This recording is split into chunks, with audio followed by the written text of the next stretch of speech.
Iran అధ్యక్షుడు పెజెష్కియాన్తో ఫోన్లో మాట్లాడారు ప్రధాని మోదీ. పశ్చిమాసియాలో పరిస్థితిపై తీవ్ర ఆందోళన వ్యక్తం చేశారు. ఇరాన్ అధ్యక్షుడికి ఈద్ అలాగే నవరోజ్ శుభాకాంక్షలు తెలిపారు.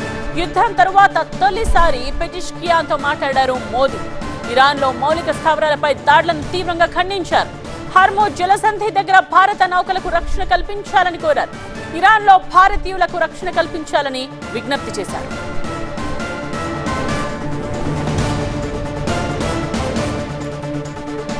ఇరాన్లో మౌలిక స్థావరాలపై దాడులను ఖండించారు భారత ప్రధాని మోదీ. హార్మోజ్ జలసంధి దగ్గర భారత నౌకలకు రక్షణ కల్పించాలి అన్నారు.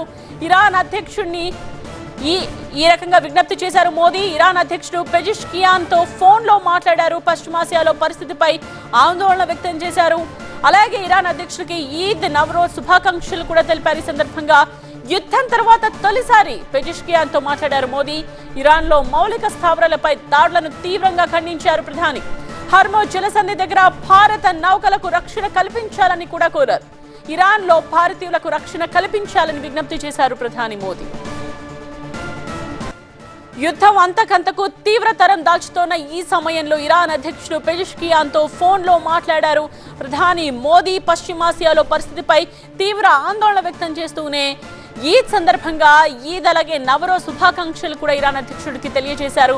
ఇక యుద్ధం తరువాత తొలిసారి పెజెష్కియాన్తో మాట్లాడారు మోదీ. అలాగే ఇరాన్లో మౌలిక స్థావరాలపై దాడులను తీవ్రంగా ఖండించారు. ఆ దాడులపై వివరంగా ప్రధాని మోదీ మాట్లాడినట్టుగా తెలుస్తోంది. అండ్ అలాగే హార్మోజ్ జలసంధి ప్రస్తావన కూడా వచ్చింది. హార్మోజ్ జలసంధి దగ్గర ఉన్న భారత నౌకలకు ఎట్టి పరిస్థితుల్లో రక్షణ కల్పించాలని కూడా ఇరాన్ అధ్యక్షుడిని ప్రధాని మోదీ ఫోన్లో కోరినట్టుగా తెలుస్తోంది. అలాగే ఇరాన్లో ఉన్న భారతీయుల మీద కూడా ఆయన రక్షణ కల్పించాలి అంటూ వాళ్ళ గురించి కూడా ప్రస్తావించారు. ఇరాన్లోని భారతీయులకు రక్షణ కల్పించాలి అంటూ విజ్ఞప్తి చేశారు ప్రధాని మోదీ.